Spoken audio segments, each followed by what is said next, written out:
The diner was nearly empty that Tuesday afternoon, the kind of gray, bone-chilling winter day when even the city buses seemed to groan under the weight of the cold. Inside the Golden Spoon diner, the smell of burnt coffee and fried onions clung to the air like an old sweater nobody wanted to wear. Emily Carter wiped down the counter for the third time, pretending not to notice her manager's sharp eyes drilling into her from the corner. Brenda Collins didn't miss a thing. If Emily so much as leaned against the counter for more than 2 seconds, Brenda would bark about slacking off on company time. Emily was 25, but her face often carried the exhaustion of someone twice her age. Her uniform, yellow polyester with faded seams, hung on her like a punishment. She forced herself to keep moving, wiping, pouring coffee, refilling salt shakers, anything to stay invisible. But invisibility wasn't always easy when you were Emily. She was the kind of person life seemed to trip over, always in the wrong place at the wrong time. She had a brother, 15-year-old Jake, waiting for her at home. Their parents were gone, lost in a car crash years ago, leaving Emily to play mom, dad, and provider all at once. Her paycheck barely stretched past rent and groceries, but she kept going. She had to. The bell above the door jingled. Emily looked up. A man walked in. At first glance, there was nothing remarkable about him. He wore a plain gray coat, the collar turned up against the wind, and a knitted hat pulled low over his ears. His shoes were polished but not new. He didn't have the swagger of the businessmen who usually filled the diner at lunchtime. He looked ordinary. He slid into a booth near the window. Emily grabbed a menu and walked over, pen poised. "Good afternoon," she said, keeping her voice polite but distant. "Can I get you started with something to drink?" The man looked up, and for a split second, Emily felt something stir in her chest. His eyes were sharp, watchful, not the eyes of someone killing time over a cheap meal. He studied her as though she were more than just a waitress in a faded uniform. "Just water," he said. His voice was steady, calm, but it carried a weight Emily couldn't place. She blinked. "Just water?" He nodded once. Emily hesitated, then forced a smile. "Sure thing." She returned a minute later with a tall glass of water. Condensation dripped down its side, soaking into the paper coaster beneath. She set it down gently. "Anything else?" she asked. "No," the man replied simply. He wrapped his hands around the glass but didn't drink. He just stared out the window, watching the snowflakes whip through the air. Emily lingered a moment, unsure why she felt drawn to him. Normally she'd be moving on to another table, but something about the stillness of this man seemed louder than noise. From behind, Brenda's voice snapped like a whip. "Emily, don't hover. He ordered water, not a babysitter." Emily flinched, muttered a quick sorry, and retreated. The next half hour crawled by. Emily refilled coffee cups for the regulars, carried plates of greasy burgers to construction workers on break, and endured a lecture from Brenda about how she should smile more if she wants tips.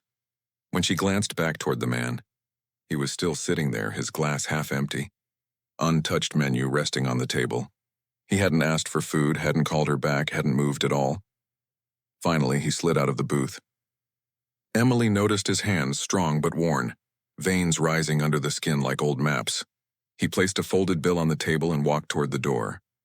"Thank you," Emily said automatically as he passed her. He nodded, but didn't speak. A moment later, the door closed behind him and he vanished into the snow. Emily sighed.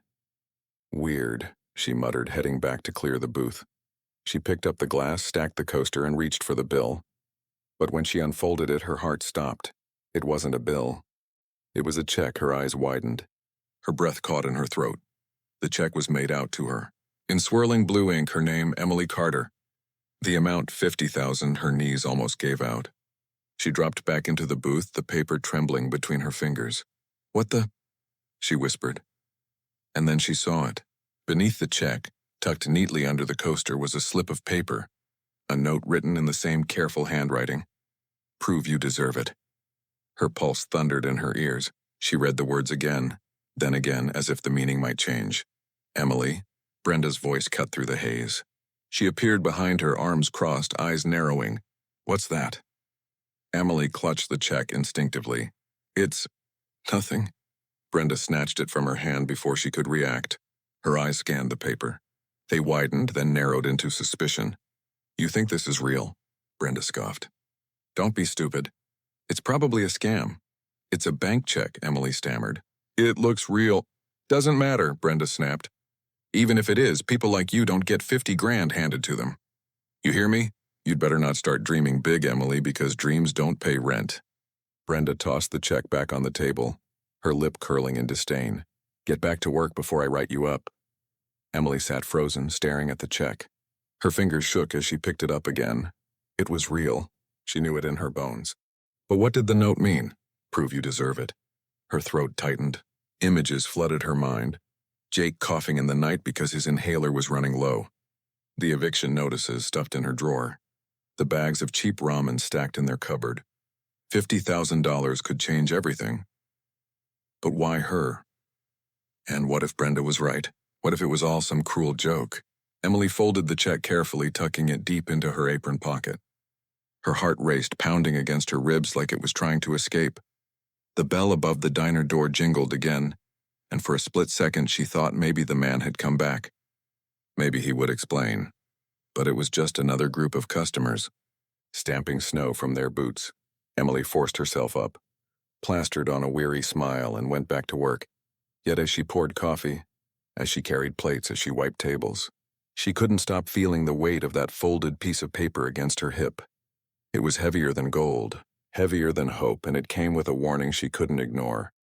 Prove you deserve it. The check burned against Emily's hip the entire walk home.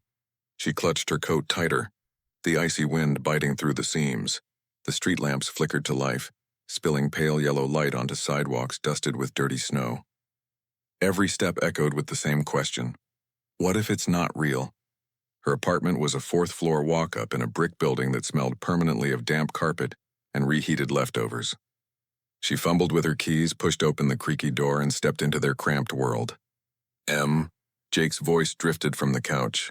He was huddled under a threadbare blanket, his textbook spread across the coffee table. His dark hair fell into his eyes, and the glow of the lamp made the hollows under his cheekbones stand out. He was only 15, but years of cheap food and constant worry had aged him. Hey, champ, Emily said, forcing a brightness she didn't feel. She dropped her bag and hung up her coat. You do your homework? Trying, Jake muttered, coughing into his sleeve. It was a dry, rattling cough that made Emily's stomach twist. We're out of milk again. Emily went to the kitchenette, opening the fridge. A carton of eggs, half a loaf of bread, and 2 cans of soda sat on the otherwise empty shelves. She closed the door quietly. Jake squinted at her. What's wrong? Nothing, Emily said quickly. Too quickly. Jake leaned forward, sharp for his age. Don't lie. I can tell, Emily hesitated. Her fingers brushed the folded check inside her apron pocket. She pulled it out slowly, almost reverently, and handed it to him. Jake unfolded it, and his eyes nearly popped out of his head. $50,000? What is this? Keep your voice down, Emily hissed, grabbing it back before the neighbors could hear. It's from a customer. He came in today, ordered just water, and then he left this. Jake stared at her like she had just said Santa Claus walked in with a briefcase full of cash.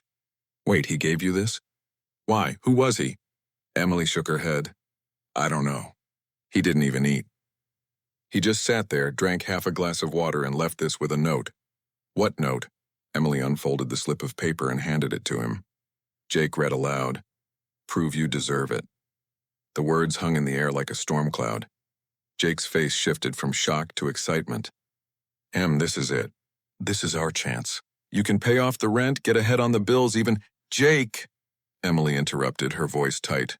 We don't even know if this is real. It's a check, isn't it? Jake shot back. Checks are real. You take it to the bank, they cash it, and boom. Problem solved. Emily shook her head, pacing. It's not that simple. What if it bounces? What if it's some kind of scam? Brenda said. Jake groaned. Brenda always says you can't. She tells you you're invisible, worthless, like you're lucky just to have a job. But what if this is different? What if it's finally our turn? His voice cracked on the last words, and for the first time, Emily saw just how much weight her little brother carried. He wasn't supposed to worry about eviction notices or expired prescriptions. He was supposed to worry about basketball games and school dances. But life had stolen that from him. Emily sank onto the couch, her hands trembling around the check. What if I screw it up, Jake? What if this is my one chance and I blow it? Jake's eyes softened. He reached out and took her hand. Then at least you tried. The silence that followed was heavy. Emily squeezed his hand back, tears burning at the edges of her vision. She blinked them away. She couldn't afford to break. Not in front of him. The next morning at the diner, Brenda was waiting like a vulture. "Carter," she barked the moment Emily walked in. "My office now." Emily swallowed hard and followed her into the cramped back room. A stained calendar hung on the wall and a flickering bulb buzzed overhead. Brenda shut the door and crossed her arms. "Let's talk about yesterday." Emily's throat went dry. "That man who left you that so-called check," Brenda said, her lip curling. "I don't know what kind of game he's playing, but don't you dare drag this diner into it. If it's fraud, we could get sued. If it's some kind of stunt, I will take the heat. And I'm not going down because you're too naive to see a trap when it's staring you in the face." "It's not a trap," Emily protested weakly. "I think he meant it." Brenda slammed her hand against the desk, making Emily jump. "You think? You think doesn't pay the bills. Listen, sweetheart. Guys like him, they don't throw away money on people like you. You're replaceable. You're a pair of hands that carries plates. That's it." Emily felt her face burn, shame and anger tangling in her chest. She wanted to scream, to throw the check in Brenda's smug face. But the thought of Jake, coughing, pale, hopeful, kept her silent. "Now," Brenda continued coldly, "you're going to forget about that check. You're going to do your job. And if I hear one more word about it, you're out. Clear?" Emily nodded stiffly. "Good." Brenda smirked as if she had just won. "Now get out there and smile. Customers don't tip sad girls." Emily left the office, her fists clenched so tight her nails dug into her palms. She wanted to quit, wanted to run, but quitting didn't keep Jake fed. Quitting didn't keep the lights on. That night, as she trudged home through the snow, she thought of the man again. His eyes, the calm in his voice, the deliberate way he had placed that check under the glass. This wasn't random. It couldn't be. Back home, Jake was waiting by the window. His face lit up the second she walked in. "Well?" Emily shook her head. "Brenda says it's a scam. She said if I even talk about it again, she'll fire me." Jake frowned. "So what? You hate that job anyway." Emily sighed. "Hating it doesn't pay rent." Jake stared at her for a long moment, then said quietly, "Mom would have told you to go for it." The words hit Emily like a punch. She saw her mother's face, pale in the hospital bed, whispering through pain, "Take care of your brother, Emmy, promise me." She had promised. And maybe this was her chance to finally keep that promise. Emily unfolded the check one more time, running her thumb over the numbers. 50,000. Enough to pay off rent, debt, maybe even send Jake to a decent school. The note echoed in her head. "Prove you deserve it." But how? As the wind howled outside, Emily whispered to herself, "If this is real, I'll find a way." Emily couldn't sleep that night. The check lay on the nightstand, practically glowing under the faint light from the street lamp outside. Every time she closed her eyes, she saw that note again. "Prove you deserve it."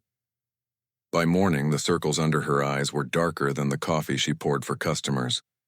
Her hands trembled as she carried plates, her mind spinning through every impossible possibility. Finally, during a lull in the late morning rush, she couldn't take it anymore. She slipped into the back hallway, pulled out her phone and dialed the number printed on the check. Midwest National Bank. The line clicked. "Midwest National, how may I direct your call?" Emily cleared her throat.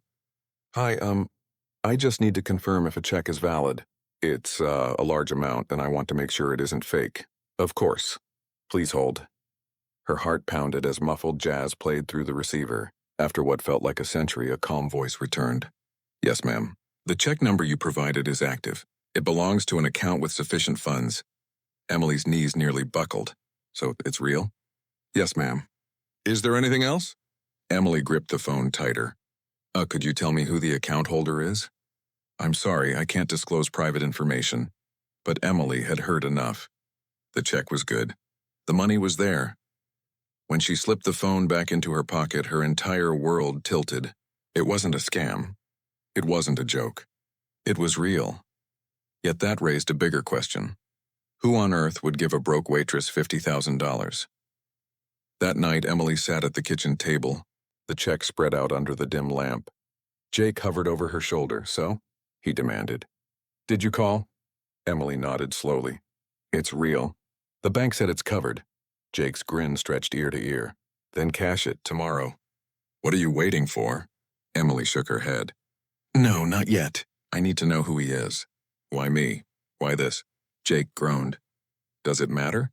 We're drowning here, Em. Just take the money. But Emily's gut said no. Nothing about that man had been random. She remembered his eyes, the way he studied her, the deliberate way he'd placed that check. No, this was a test. She was sure of it. The next day she tried asking around.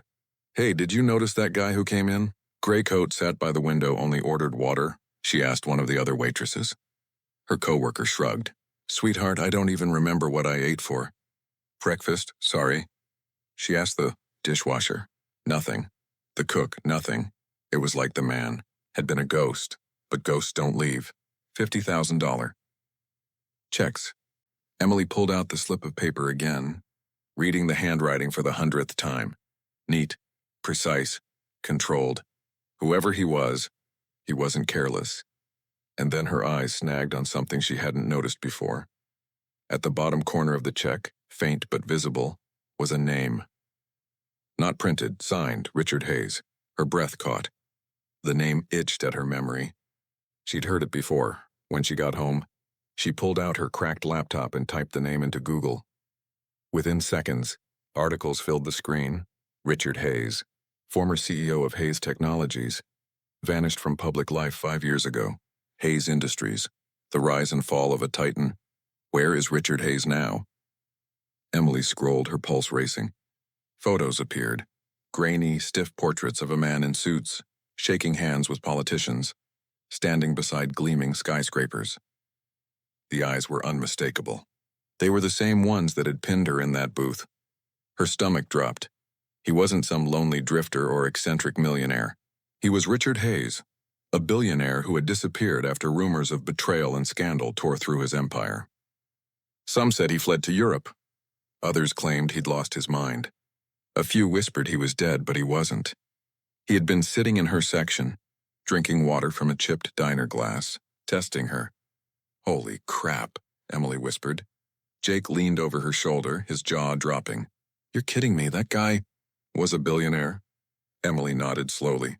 Yeah, and apparently he hasn't been seen in years. Jake's eyes lit up. Do you realize what this means? He picked you. Out of everyone, you. Emily shook her head, panic tightening her chest. Or it means I'm in way over my head.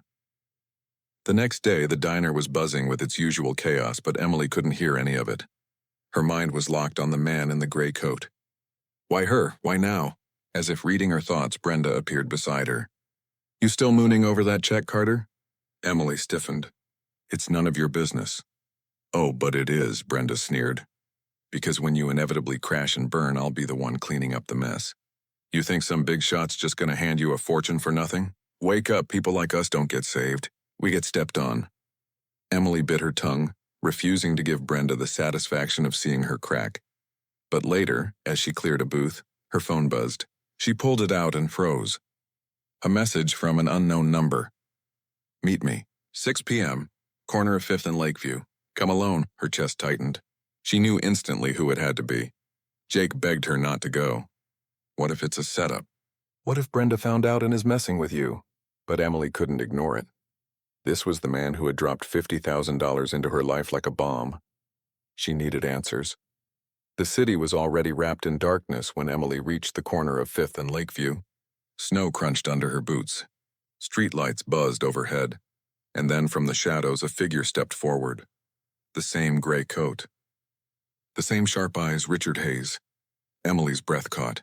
She opened her mouth to speak, but he raised a hand. You cashed it yet? He asked, his voice calm but commanding. Emily shook her head. No, I don't understand. Why me? Why give me that money? His lips curved into something between a smile and a grimace. Because I needed to know if you'd chase the money or the truth. Emily's pulse quickened. And if I chase the truth? His eyes flickered with something unreadable. Then your life will never be the same. Before she could respond, he handed her a plain white envelope. Inside is your first test, he said. Pass it, and you'll have more than money. Fail, and you'll wish you'd never met me. And then, just like before, he turned and disappeared into the night, leaving Emily standing there with her heart hammering and her fingers trembling around the envelope. Emily didn't open the envelope right away. She carried it home like it was a live wire tucked deep in her coat pocket. Snow swirled around her as she climbed the rickety stairs of her building, her hands trembling so badly she nearly dropped her keys. Jake was waiting at the kitchen table, bouncing his leg, his math homework forgotten. His eyes darted immediately to her hands. "Well?" he demanded. "Did he show up?" "Did you see him?" Emily pulled the envelope from her pocket and set it on the table. It was plain, white, unmarked, except for her name written in neat blue ink. Emily Carter. Jake's eyes widened. "What's inside?" Emily shook her head. "I don't know." "Then open it." Her hands shook as she tore it open. Inside was a single sheet of paper folded once. She flattened it on the table and both of them leaned over to read. "Take the $50,000 and spend it, not on yourself. Use it to change lives. Keep nothing. Cheat no one. Prove you can give away what you've been denied. 1 week.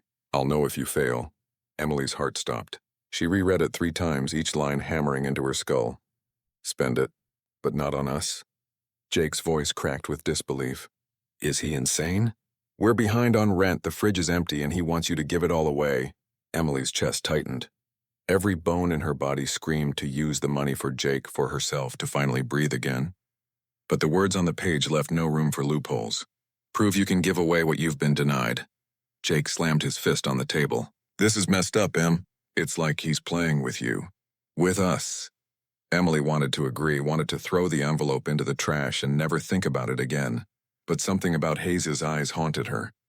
They weren't cruel. They were testing, searching. She took a shaky breath. "If I fail, this ends. But if I do this, maybe it's more than money, Jake. Maybe it's a way out." Jake turned away, shaking his head, his voice breaking. "You're always giving, Em, always. And what do you ever get back?" "Nothing." Her throat tightened. He wasn't wrong. But she also knew the kind of man Richard Hayes had been. The stories online painted him as ruthless, brilliant, relentless. This wasn't a game for him. He was looking for something, and if she walked away now, she'd never know what it was. The next day, Emily went to the bank. The teller looked skeptical when she handed over the check, but a few keystrokes later, the funds appeared in her account. "Congratulations," the teller said flatly, sliding the receipt back to her. "You're very lucky." Emily walked out of the bank with her head spinning. $50,000 sat in her account, but it wasn't hers. Not yet. Her first instinct was to go to the nearest shelter. The Haven House sat 2 blocks from the diner, a crumbling brick building where people lined up every night for food. She had walked past it countless times, always too exhausted to stop. That evening, she went inside for the first time. The air smelled of soup and damp coats. Volunteers bustled behind folding tables, handing out trays of food. Families huddled together on benches, trying to stay warm. Emily's chest tightened. These people weren't strangers. They were her, just a few bad weeks away. An older woman with tired eyes noticed her standing frozen in the doorway. "First time here?" she asked kindly. Emily nodded. "You looking for a meal or to volunteer?" Emily swallowed hard. I want to help," the woman smiled faintly. "Plenty of ways you can do that, honey." For the next 3 days, Emily spent nearly every hour outside the diner at Haven House. She wrote a check to cover a new shipment of blankets. She paid for hot meals that fed 100 people.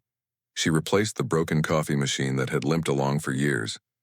Every dollar felt like tearing skin from her bones, but also, strangely, like healing something deeper. For the first time, she wasn't invisible. She saw the gratitude in people's eyes, felt their hands grip hers as they whispered thank you, and yet the fear gnawed at her. Every night she lay awake wondering if Hayes was watching.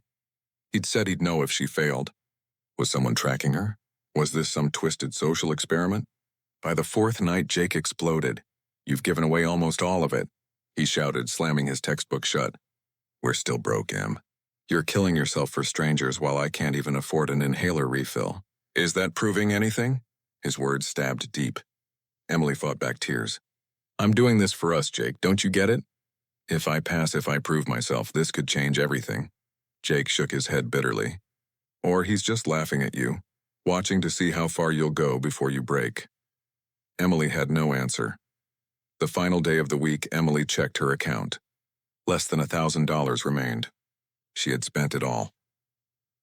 That night, as she left the shelter, a sleek black car pulled up to the curb. The back window slid down. Richard Hayes was inside. Emily froze, her heart pounding. "Get in," he said simply. She obeyed, slipping into the leather seat. The car smelled of cedar and faint cologne, a sharp contrast to the soup and bleach she still carried on her clothes. Hayes studied her for a long moment. "You gave it away," Emily nodded. "Every cent. Why?" Her voice cracked. "Because you told me to." His eyes narrowed. "That's not an answer." Emily's hands clenched in her lap.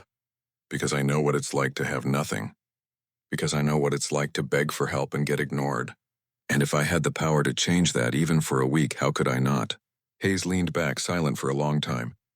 Then finally he spoke. "Good." Relief washed through her body, so strong she almost collapsed. But then he leaned forward again, his gaze sharper than knives. That was the easy part. Emily's stomach dropped. "Easy?" Hayes slid a new envelope across the seat. "The next test will cost more than money. And if you fail this one, there won't be a third." Emily stared at the envelope, dread coiling in her gut. Whatever lay inside would either break her or change her life forever. Emily didn't open the second envelope until she was home. Jake sat on the couch, arms crossed, still furious about her giving away the money. His eyes followed her like a hawk as she slid a finger under the flap. Inside was a single card with typed words. "Take the trust of others and hold it steady. You have 1 week to prove you can carry what people put in your hands. Fail them once and you fail me." There was an address scrawled at the bottom. A shelter again, but this one was new. Smaller, rougher, tucked deep in a part of the city most people avoided after dark. Jake snorted. "Another test? This guy's nuts. What is he, running some reality show with you as the clown?" Emily folded the card, her jaw set. "I don't think it's a joke, Jake. He's serious." "Serious about what?" Jake shot back. "Watching you kill yourself while he sits in a fancy car and judges? You're his puppet." Emily's chest ached at the anger in her brother's voice. But the truth was, she didn't know why she couldn't walk away. Something about Hayes's eyes, haunted, testing, searching, made her feel like if she stopped now, she'd regret it forever. The new shelter was nothing like Haven House. It was a 2-room building with peeling paint and a broken neon sign above the door. Inside, the air was thick with mildew and desperation. A thin woman named Carla greeted her, eyes ringed with exhaustion. "You're the girl Hayes sent?" she asked cautiously. Emily froze. "He has told you about me?" Carla nodded. "He called this morning. Said you were coming. Said we could trust you." Emily's stomach twisted. Hayes had already written her script before she even arrived. Carla led her inside. There were maybe 20 people crammed into the space, men, women, kids. All eyes turned to Emily, hopeful, skeptical, hungry. Carla handed her a lockbox. "This is the donation fund. Hayes wired us money, but you're in charge of distributing it. Food, medicine, housing assistance. You decide, but don't mess it up. These people have been lied to enough." Emily held the box like it might shatter. Hayes's words echoed in her head. "Take the trust of others and hold it steady." The first days went well. Emily stretched the funds carefully, paying for prescriptions, hot meals, bus tickets for people looking for work. She started to feel like maybe she could handle this, but by midweek the whispers started. "She's skimming." A man muttered in the corner. "Look at her shoes, bet she's buying stuff for herself." "She's another fake, just like the last one."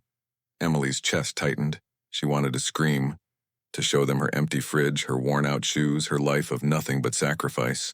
But the more she tried to explain, the more suspicious the looks became. That night, as she left the shelter, a familiar voice cut through the cold.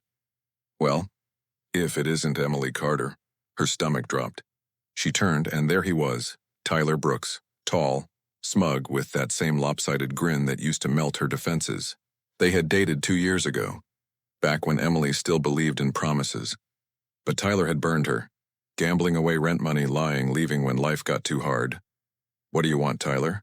Emily asked, her voice flat. "Relax," he said, hands raised. "I heard you're working with some kind of foundation now. Word on the street is you've got access to serious money." Emily's skin prickled. "I don't know what you're talking about," Tyler chuckled. "Come on, Em, don't play dumb. You're not the invisible diner girl anymore. You're the girl with Hayes's ear. That makes you powerful. Dangerous, even." Her blood ran cold. Who told you about Hayes? Tyler smirked. Let's just say people talk, and I listen. Emily turned to leave, but his hand caught her arm. Hey, I'm not here to hurt you. I want to help. She yanked free. Last time you said that, I nearly lost everything. Tyler's face softened just enough to stir the old ache in her chest. I was stupid, yeah. But I've changed. Let me prove it. You need someone watching your back. Hayes is testing you. Fine. But what happens when people start coming for you? Because trust me, they will. Emily walked away, heart pounding. She told herself she didn't believe him. She told herself she wouldn't fall for it again. But his words echoed. What happens when people start coming for you? By Friday, the tension at the shelter boiled over. The donation fund was running low and people were angry. A man stood up during dinner, jabbing a finger at Emily. She's lying. She's keeping half for herself. Others murmured agreement. Faces turned hard. The room filled with suspicion. Emily's throat closed. That's not true. I've given everything to the shelter. You have to believe me. But the look said otherwise, and then out of nowhere, Tyler appeared in the doorway. Hey, hey, he called, raising his hands. Don't blame her. Emily's one of the good ones. I've known her a long time. Emily froze. What was he doing here? The crowd quieted, watching him. Tyler walked forward, confidence oozing. She's not skimming. I'll vouch for her. In fact, I'll make sure every dollar gets to where it needs to go. Carla hesitated, eyes darting between Emily and Tyler. You know him? Emily's heart pounded. This was her moment to expose him, to cut him out. But the room was watching, waiting for reassurance. I used to, she admitted carefully. Tyler flashed a winning smile. Then you know I can be trusted. Emily's stomach twisted. She knew the opposite was true. Tyler was poison. But the shelter people looked at him with relief, with hope. And for the first time all week, they weren't glaring at her. She swallowed hard. Hayes' words echoed. Take the trust of others and hold it steady. If she rejected Tyler now, she risked losing them completely. If she accepted him, she risked everything. That night, Emily sat in her tiny apartment, staring at the ceiling while Jake snored softly in the next room. The city outside was muffled by snow, but inside her mind, chaos roared. Tyler was back. The people she was supposed to help trusted him more than they trusted her. And Hayes was watching. Emily whispered into the dark. What if this is what he wanted all along? Because deep down she knew, the real test wasn't about money. It was about betrayal. And Tyler was the knife waiting at her back. The tension at the shelter was a storm waiting to break. Every day Emily felt it brewing. The side glances, the whispers, the way people shifted toward Tyler instead of her. He charmed them effortlessly, laughing with the kids, slapping backs, tossing out quick fixes like he had all the answers. Emily knew better. She remembered the gambling debts, the broken promises, the nights he disappeared with her rent money. But when she tried to warn Carla and the others, their faces closed up. He's helping us, Carla said firmly. Maybe you don't trust him, but we do. Emily's throat tightened. Hayes' words gnawed at her. Take the trust of others and hold it steady.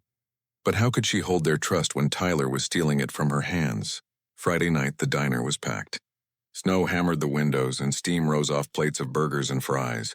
Emily moved like a ghost through the chaos, her body present but her mind somewhere else. That's when Brenda cornered her by the coffee machine. Well, well, Brenda sneered. Heard you've been playing charity queen. Throwing around Hayes' money like it's Monopoly cash. Emily stiffened. You don't know what you're talking about. Brenda leaned closer, her perfume sharp enough to sting. Oh, I know plenty. Tyler filled me in. Said you're in way over your head, Carter. Said you're ripe for a fall. Emily froze. Tyler? Brenda's smile was all venom. That's right. He and I had a little chat. Turns out we both know the same thing. You don't belong in this game. You're weak. And Hayes? He'll see it soon enough. Her stomach dropped. Tyler and Brenda together, of course. They were the same kind of poison, feeding off people like her. You're lying, Emily whispered. Brenda chuckled. Am I? Check your precious shelter. You'll see. Emily rushed across town after her shift, the wind cutting her face like knives. The shelter door creaked open and her worst fear hit her full in the chest. The lockbox was empty. Carla was in tears, the other families shouting over one another. She took it. She stole it all. Emily's heart stopped. No, I didn't. Tyler stepped forward, the perfect picture of wounded loyalty. I'm sorry, Em, I tried to defend you. But the money's gone, and you were the only one with access. You did this, Emily hissed, trembling with rage. You set me up. But Tyler just shook his head, his eyes wide with false innocence. I wish it weren't true. The crowd roared with anger, voices overlapping. Carla's voice cut through like a blade. Get out now! Emily's knees gave out. She stumbled backward, tears burning down her face as she ran into the freezing night. She wandered for hours, the city blurring around her. She ended up on a bench near the river, the icy wind whipping off the water. She pressed her hands to her face, sobbing into the dark. Everything was gone. The shelter hated her. Hayes would think she'd failed. Jake would never forgive her. Her phone buzzed in her pocket. She pulled it out with shaking hands. A new message lit the screen. Meet me. Midnight. Pier 14. Her breath caught. Hayes. The pier was deserted, the water churning black under the glow of the city lights. Hayes stood at the edge, coat whipping in the wind. Emily stumbled toward him, her voice hoarse. It's not true, I didn't take the money. Tyler, he framed me, Hayes raised a hand, silencing her. His eyes cut straight through her, colder than the river. I know. Emily froze. You know? Hayes nodded once. I watched him. I watched all of it. Relief crashed over her, so sharp it made her dizzy. But it lasted only a moment before his words pierced deeper. And I watched you let it happen. Emily's chest constricted. What? No, You fought with words, Hayes snapped. But you let him in. You let him steal the trust that was yours to carry. You failed. The words sliced her open. Failed. Tears streamed down her face. What was I supposed to do? Everyone turned against me. Hayes's eyes burned. Leadership isn't about when people believe in you. It's about what you do when they don't. Emily's sobs broke free. I'm not strong enough. I'm just a waitress. I can't. Hayes stepped closer, his voice a whip. Stop saying that. I've seen more strength in you than in boardrooms full of men who call themselves kings. You want to prove yourself? Then stop crying over wolves and start fighting them. His words struck something deep. Her parents' faces flashed in her mind, her mother's tired smile, her father's quiet pride. The promise she had made to protect Jake. She straightened, wiping her tears with shaking hands. Then tell me how. Hayes studied her, his gaze finally softening. He reached into his coat and pulled out another envelope. This isn't about money anymore, he said quietly. This is about truth. You want to clear your name? Expose them, Brenda, Tyler, both of them. They think you're weak. Prove them wrong. Emily clutched the envelope, her heart hammering. For the first time in weeks, she felt something spark inside her. Not fear, not despair, but fire. Hayes's eyes locked on hers. One move. That's all it takes to turn the game, and then, as always, he turned and disappeared into the night, leaving Emily standing on the pier with the cold wind whipping her hair, clutching the envelope that could flip everything upside down. The envelope Hayes had pressed into Emily's hands felt heavier than bricks. She didn't open it until she was back in her apartment. Jake snoring softly in the next room. Her fingers tore it open with desperation, her heart pounding like a drum. Inside was a USB drive and a single line scrawled on a folded card. The truth always leaves a trail. Follow it. Emily stared at the drive, her pulse racing. She jammed it into her battered laptop, praying it wouldn't crash. Files popped open, bank statements, transaction records, screenshots of text messages. Her stomach twisted, it was all there. Tyler transferring the shelter's funds to his own accounts. Brenda emailing him instructions, laughing about how Emily would take the fall. Emily's hand flew to her mouth. Proof. Concrete proof. Hayes had been watching, collecting, waiting for her to use it. She closed her laptop, trembling with adrenaline. Tomorrow. She would end this tomorrow. The next morning, the diner hummed with its usual chaos. Coffee cups clinked, bacon sizzled, and Brenda barked orders from the counter, smug as ever. Tyler strolled in like he owned the place, sliding onto a stool and flashing Emily a wink that made her stomach turn. She set her tray down, straightened her shoulders, and stepped into the center of the diner. Everyone, she said, her voice louder than she expected. Heads turned. Forks paused midair. I need your attention, Brenda frowned. Carter, what do you think you're... Emily's voice cut sharper. I've been accused of stealing from the shelter, of betraying the very people I swore to help. But I have proof, that's not true. Gasps rippled across the room. Brenda's eyes narrowed. Tyler shifted uneasily on his stool. Emily pulled out her laptop, projecting the files onto the diner's old TV with a cable she'd borrowed from Jake. The screen flickered, then lit up with numbers, emails, names. "This," she said firmly, pointing, "is where the money went, directly into accounts under Tyler Brooks' name." The room erupted. Customers muttered, staff gaped. Carla, who had come to the diner that morning to confront Emily one last time, covered her mouth in shock. Tyler jumped to his feet. "That's a lie. You faked those." Emily's eyes blazed. "And this," she clicked, bringing up the emails. "This is Brenda Collins conspiring with him. Planning it, laughing about it." Brenda's face went white, then red. "That's private. You can't—" "I can," Emily shot back. "Because you tried to ruin me. You made me a villain in front of people who trusted me. But here's the truth. You were the one stealing, lying, betraying. Not me." The diner was dead silent except for the hiss of the grill. All eyes bore into Brenda and Tyler. Carla stepped forward, her voice shaking. "Is this true?" Brenda stammered. She hacked me. This isn't—" But the damage was done. The evidence glared from the screen. Brenda's authority crumbled like ash. Tyler lunged forward, grabbing Emily's arm. "Listen, Em, we can fix this." She yanked free, her voice ringing. "No, I'm done fixing your messes. I'm done being your excuse. I am not your victim anymore." The entire diner burst into noise, shouts, accusations, disbelief. The cook stormed out from the kitchen, ripping off his apron. "Brenda, you're finished. Nobody's following a thief." Customers pulled out their phones, filming everything. Tyler's face twisted with panic. Brenda screamed about lies and conspiracies, but nobody believed her anymore. Emily stood tall, trembling but unbroken. For once, she wasn't shrinking into the corner. She was standing in the center, holding the truth steady. By the time the shouting died down, Brenda was gone, storming out with her purse clutched like a weapon. Tyler tried to follow, but Carla stopped him at the door. "You used us," she spat. "You stole from families who had nothing. You'll answer for this." Police sirens wailed in the distance. Tyler's face drained of color. Emily sank onto a stool, her legs finally giving out. Her hands shook violently, but a strange calm washed over her chest. For the first time in years, she had fought back and won. Carla turned to her, tears in her eyes. "Emily, I'm so sorry. I should have believed you." Emily swallowed hard, her throat raw. "Just don't apologize to me. Believe the next person when they don't have proof." Carla nodded, guilt heavy on her face. That night, Emily walked home through the snow, her breath fogging in the icy air. Jake was waiting by the window, worry etched deep in his features. When she walked in, he blurted, "What happened? Are you okay?" Emily collapsed onto the couch, exhaustion breaking over her like a wave. Then slowly a smile spread across her face. "They know the truth," she whispered. "Brenda and Tyler, they can't touch me anymore." Jake's eyes widened, then softened. For the first time in weeks, he looked at her not with fear or anger, but with awe. "You did it," he said quietly.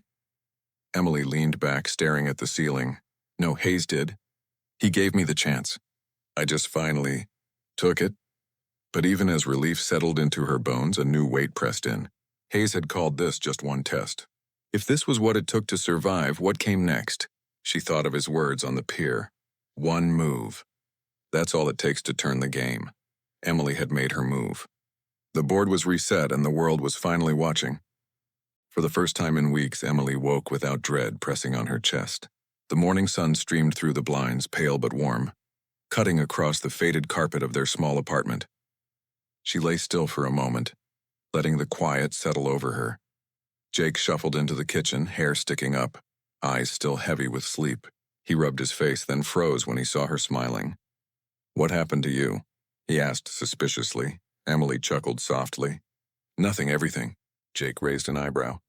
But when she told him about the diner, the evidence, the fallout, the way Brenda stormed out with her world crumbling, his mouth slowly dropped open. "You exposed them, in front of everyone?" Emily nodded, pride flickering in her chest. "They can't touch us anymore." Jake stared at her for a long moment, then his eyes filled with tears. He dropped into the chair opposite her, shaking his head. "You did it, Em," he whispered. "You kept your promise to Mom. You protected us." Her throat tightened. She reached across the table, squeezing his hand. For years, she had lived under the shadow of that promise, failing again and again in her own mind. But now, for once, she felt like she had kept it. Jake wiped his eyes quickly, embarrassed. "Don't get used to me crying, okay?" Emily laughed, though her own tears blurred her vision. Later that day, she went back to the shelter, not out of obligation, but because she wanted to. Carla met her at the door, her face lined with shame. "Emily, I don't know how to begin apologizing. I let myself be fooled, and I let everyone turn against you." Emily shook her head gently. "You were desperate. You trusted the wrong person. We've all done that." Carla's eyes welled. "Still, you saved us. You exposed them, and now maybe we can start fresh." Emily stepped inside, and a hush fell over the room. Dozens of faces turned toward her, faces that had once glared with suspicion. Now they looked at her with something new: respect, gratitude. A little boy tugged at her sleeve. "Miss Emily?" "Thank you." Her heart swelled. She knelt down, brushing his messy hair back. "You're welcome, sweetheart." In that moment, she realized the test wasn't just about surviving betrayal. It was about becoming someone people could believe in, even when belief seemed impossible. That evening, her phone buzzed. A simple message lit the screen. "Meet me. Same place." She knew it was Hayes. The pier was quieter this time, the river calmer, as though the world itself had softened. Hayes stood with his hands in his pockets, staring at the water. When Emily approached, he didn't turn immediately. "You did well," he said finally. Emily swallowed. "I almost broke." "But you didn't." His eyes flicked to hers, sharp as ever. "You stood in the fire and didn't run." She hesitated, then asked the question that had been burning in her chest for weeks. "Why me? Out of everyone you could have tested, why me?" For a moment, Hayes didn't answer. Then he reached into his coat and pulled out a worn photograph. He handed it to her silently. Emily stared down at it. A girl about her age smiled back, her hair pulled into a messy ponytail, her eyes bright with the same fire Emily had seen in her own reflection. "Who is she?" Emily whispered. Hayes's jaw tightened. "My daughter Claire, she was everything. Brilliant, stubborn, too good for this world." Emily's chest ached. "What happened?" His voice cracked for the first time. "She believed in people who didn't deserve it. She trusted wolves who wore masks. And when they tore her apart, I was too blinded by power to see it. I lost her." Emily felt tears sting her eyes. She looked back at the girl in the photo, then at Hayes, the man who had built empires but carried a grief too heavy for money to fix. "You saw her in me," Emily said softly. Hayes nodded once. "The way you fought for your brother. The way you kept moving even when no one believed in you. Claire had that. She was light in dark places. And when I saw you, I thought maybe, just maybe, I could keep that light alive." Emily's throat closed. For weeks she had thought Hayes was testing her to prove her worth. But now she saw the truth. He wasn't just testing her. He was searching for redemption. She handed the photo back carefully, her voice steady. "I'm not Claire, but I won't let you down." For a long moment, Hayes just looked at her. Then slowly he smiled. A rare, tired smile that softened the sharp edges of his face. "Maybe you won't," he said quietly. "Maybe you're exactly what I've been waiting for." The words wrapped around her like a blanket. For once, she didn't feel invisible. She felt seen, chosen. The next few weeks passed in a blur of healing and rebuilding. With Hayes's quiet support, Emily helped Haven House secure steady funding. She organized drives for food and clothing using her name, her own name, to rally volunteers. Jake, for the first time, started dreaming out loud.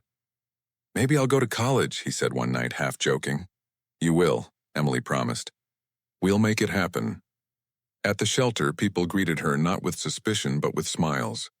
They called her by name. They trusted her.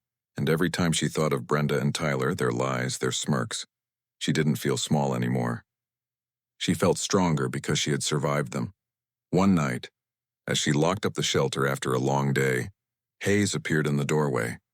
"You've done more in 3 weeks than I managed in 3 years, he said. Emily smiled tiredly. "Maybe you just needed someone stubborn enough to keep going." He chuckled softly. "Maybe." Then his face turned serious. "But don't mistake victory for safety. Wolves don't disappear. They wait." Her heart skipped. "Brenda and Tyler?" Hayes' eyes darkened. "They're not finished." "Not yet." Emily's stomach twisted, but instead of fear, she felt the fire spark again. "Then let them come," she said quietly. I'm ready. Hayes studied her for a long moment, then nodded. For the first time, Emily believed it too. The first headline hit like a punch to the gut. Waitress turned charity leader. Too good to be true. Emily sat in the shelter office, staring at the article on Carla's cracked phone screen. Her face was plastered across the homepage, taken from someone's shaky diner video the night she had exposed Brenda and Tyler. She looked fierce, mid-sentence, finger pointed. But the headline made her look like a fraud. Carla bit her lip. They're circling. Reporters smell blood. By the next morning, vans with satellite dishes crowded the street outside the shelter. Cameras flashed every time Emily stepped out the door. Emily, did Hayes pay you off? Are you a scam artist? Why should anyone trust you with donations? Her chest locked every time. She ducked her head, clutching her coat tighter, wishing she could disappear. Jake watched the chaos from their window that night, worry etched deep. They're tearing you apart, Em. What if they don't stop? Emily swallowed hard. Then I'll stand anyway. But her voice wavered. A week later, the lawsuit arrived. A thick envelope slapped onto the shelter's desk, stamped with official seals. Carla opened it, her hands shaking. Oh God, it's from Donovan Pierce. Emily's stomach sank. She recognized the name from the Hayes articles. Pierce was a rival CEO, one who had fought Hayes bitterly before his empire collapsed. He's claiming Hayes isn't mentally fit to manage his money, Carla whispered. And that her voice cracked, that you manipulated him. Emily's knees buckled. What? That's insane. But the papers were clear. If Pierce won, every cent Hayes had given the shelters could be seized. Every project Emily had built could vanish. That night, Emily sat alone in the darkened shelter office, her hands gripping the desk. The walls seemed to close in. She could survive Brenda. She could survive Tyler, but this was bigger, public, ruthless. The door creaked open.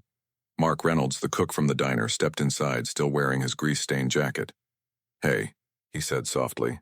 Emily blinked in surprise. Mark, what are you doing here? He shifted awkwardly, scratching the back of his neck. I saw the news, and I figured you probably hadn't eaten today. He held up a paper bag. The smell of burgers filled the air.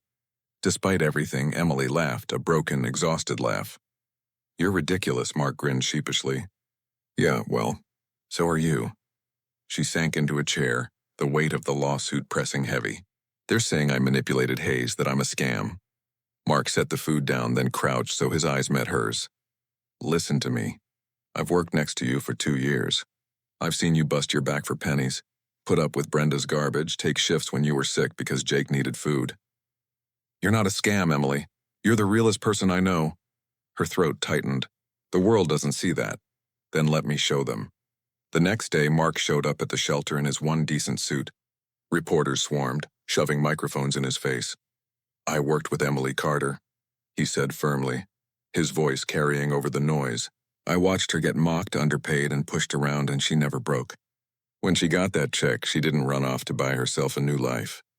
She built one for other people. That's who she is. The clip went viral. Suddenly, Emily wasn't just a faceless name in headlines. She was a girl with a witness, a story. A truth that rang through Mark's words, but the lawsuit loomed. The hearing was set for 2 weeks later. Emily spent sleepless nights gathering every receipt, every record, proof that not a dime had gone to her. But still, fear gnawed at her. One evening, she found herself back at the pier staring at the black water. Hayes appeared silently beside her as if the river summoned him. They're trying to erase me through you, he said flatly. Emily nodded, her voice trembling. What if they win? What if everything I've built is taken away? Hayes' gaze was hard, unyielding. Then you build again. Because legacy isn't what survives lawsuits. It's what survives people's hearts. Pierce can't take that. Emily blinked back tears. I don't know if I'm strong enough. Hayes studied her for a long moment, then glanced over her shoulder. Mark was leaning against a lamppost, waiting quietly. You are, Hayes said softly, because you're not alone anymore. The day of the hearing, Emily walked into the courthouse with Jake on one side and Mark on the other. Reporters shouted. Cameras flashed, but for the first time she lifted her chin high. Inside, Donovan Pierce's lawyers painted her as a manipulative girl who preyed on Hayes's loneliness. They called her a liar, a thief, a fraud. Emily's stomach twisted with every word. But when it was her turn to speak, she stood tall.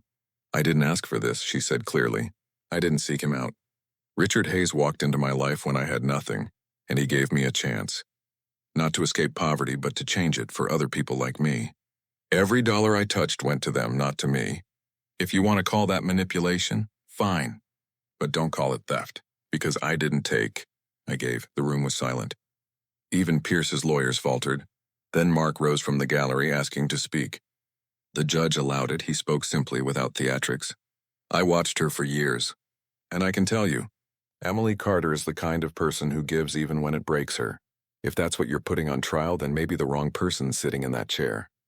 When the gavel finally struck, the judge's decision rang like thunder. Case dismissed. Pierce stormed out, livid reporters chasing him down the hall. Emily collapsed into a chair, shaking. Mark caught her before she fell. Jake hugged her so tight she could barely breathe. Outside, cameras flashed, microphones shoved in her face. "Emily, how does it feel to win?" She looked at Mark, at Jake, at Hayes standing quietly in the background. For the first time, she didn't shrink. "It feels," she said firmly, "like this is only the beginning." The courthouse doors slammed behind them, and for the first time in months, Emily felt the weight lift off her chest. The lawsuit was gone. The whispers were silenced. Jake clutched her hand, his voice shaking with awe. "You did it, Em. You actually did it." Emily looked down at him, her little brother who had carried so much fear on his small shoulders, and whispered back, "No, we did." Behind them, Hayes stood with his hands in his coat pockets, watching her with quiet pride. He didn't need to say anything. His eyes told her enough. She had become what he was searching for, but victories never stayed untouched. Within days, news broke of Brenda and Tyler. Tyler had been arrested for fraud, the shelter funds traced directly into his accounts. The footage of Emily exposing him in the diner went viral again, but this time with a new caption: "The waitress who wouldn't break." Brenda tried to disappear, but the internet had no mercy. Videos surfaced of her screaming at employees, belittling customers. Former staff came forward with horror stories of her cruelty. Within a week, she was fired from her management job at another diner. Alone. Disgraced. Emily read the articles with a strange calm. She didn't gloat. She didn't cheer. The bitter end they faced was punishment enough. "They gave you their worst," Hayes told her one evening, "and you gave them the truth. That's why they lost." Life didn't become easy overnight, but it became possible. Emily returned to Haven House and threw herself into the work. But now she wasn't just another volunteer. She was a leader. Reporters who once hounded her now asked her opinion. Donors who once doubted her now sought her guidance. She organized a new fund, scholarships for kids who had grown up in shelters, like Jake. The first night she announced it, she caught her brother watching her with wide eyes. "You're really doing it," Jake whispered. "You're changing lives." Emily hugged him tight. "And you're going to be the first scholarship I give out." Jake laughed through his tears. "Don't play with me." "I'm not," she said firmly. "You're going to college, Jake. You're getting the life Mom and Dad wanted for you." For the first time, he believed her. Mark became her steady anchor. He wasn't flashy, wasn't loud, but he was there, showing up at the shelter after his shifts, fixing broken shelves, cooking meals when they were short on staff. One night, as they stacked boxes in the storeroom, he finally blurted it out. "I don't want to just stand on the sidelines anymore, Em. I want to be here for all of it. For you." Emily froze, a box in her arms. Then she set it down and looked at him, her heart racing. "I thought I had to do this alone," she admitted softly. "But I don't. Not anymore." His smile was small, but it lit up the room. Hayes, though, grew weaker. His once commanding voice softened, his steps slowed. One evening, Emily found him sitting on a bench outside the shelter, staring at the sunset. "You're leaving, aren't you?" she asked quietly. He gave a small smile. "We all leave, Emily. The question is, what do we leave behind?" She sat beside him, fighting tears. "You're not alone anymore. You know that, right?" His eyes glistened. "Because of you, you gave me back something I thought I'd buried with Claire. Hope." Emily took his hand, holding it tight. "I'll carry it. I promise." A tear slid down his weathered cheek. For the first time, Richard Hayes looked at peace. The day he passed, the city mourned him, not the billionaire, but the man who had quietly rebuilt hope through the waitress he believed in. Emily stood at the podium during his memorial, her hands steady on the microphone. Cameras flashed, hundreds of faces stared up at her. "Richard Hayes didn't save me with money," she said clearly. "He saved me with belief. And because of that, I'll spend the rest of my life giving that belief to others. That's his legacy. And now it's mine too." The room rose in applause.